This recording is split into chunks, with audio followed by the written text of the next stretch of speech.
श्री सीताराम चंद्राभ्याम नमः। किष्किंधा कांड 64वां सर्ग।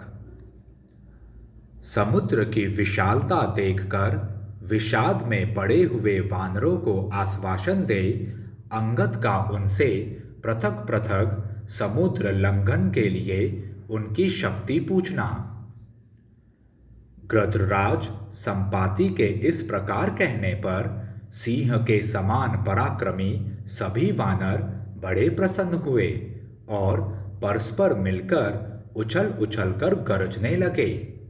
संपाति की बातों से रावण के निवास स्थान तथा उसके भावी विनाश की सूचना मिली थी। उन्हें सुनकर हर्ष से भरे हुए वे सभी वानर सीता जी के दर्शन की इच्छा मन में लिए समुद्र के तट पर आए। उन भयंकर पराक्रमी वानरों ने उस देश में पहुंचकर समुद्र को देखा, जो इस विराट विश्व के संपूर्ण प्रतिबिंब की भांति स्थित था। दक्षिण समुद्र के उत्तर तट पर जाकर उन महाबली वानर वीरों ने डेरा डाला। वह समुद्र कहीं तो तरंगहीन एवं शांत होने के कारण सोया हुआ सा जान पड़ता था, अन्यत्र जहां थोड़ी थोड़ी लहरें उठ रही थी वहां वह क्रीड़ा करता सा प्रतीत होता था, और दूसरे स्थलों में जहां उत्ताल तरंगें उठती थी वहां पर्वत के बराबर जलराशियों से आवृत दिखाई देता था। वह सारा समुद्र पाताल निवासी दानव राजों से व्याप्त था। उस रोमांचकारी महासागर को देखकर वे समस्त श्रेष्ठ वानर बड़े विषाद में पड़ गए।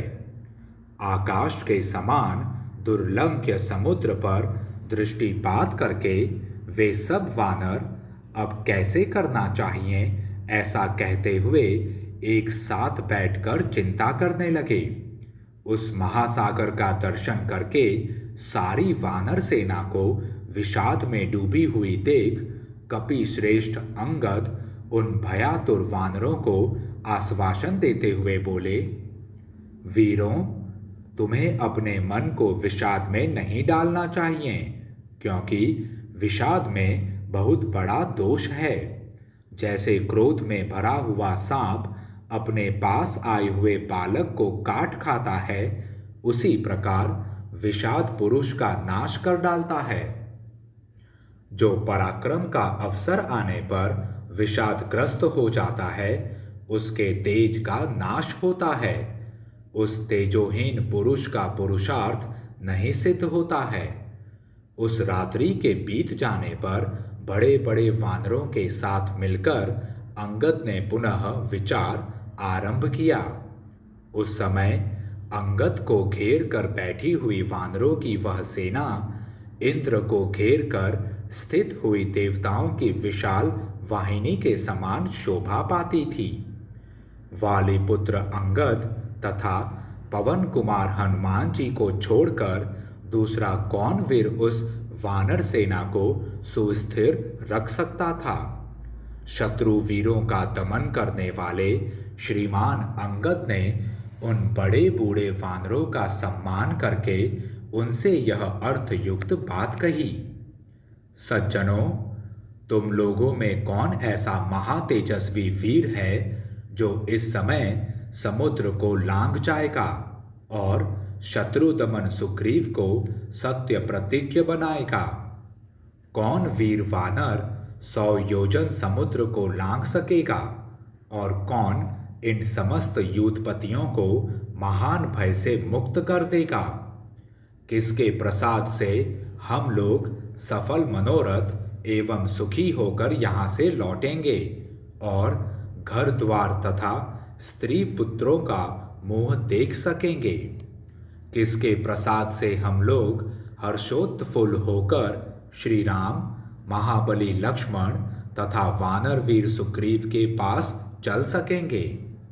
यदि तुम लोगों में से कोई वानर वीर समुद्र को लांघ जाने में समर्थ हो तो वह शीघ्र ही हमें परम पवित्र अभयदान दे। अंगद की यह बात सुनकर कोई कुछ नहीं बोला। वह सारी वानर सेना वहां जड़वत स्थिर रही। तब वानर श्रेष्ठ अंगद ने पुनः उन सब से कहा, बलवानों में श्रेष्ठ वानरों, तुम सब लोग दृढ़तापूर्वक पराक्रम प्रकट करने वाले हो। तुम्हारा जन्म कलंक रहित उत्तम कुल में हुआ है। इसके लिए तुम्हारी बारंबार प्रशंसा हो चुकी है। श्रेष्ठ वानरों, तुम लोगों में कभी किसी की भी गति कहीं नहीं रुकती। इसलिए समुद्र को लांघने में जिसकी जितनी शक्ति हो वह उसे बतावे।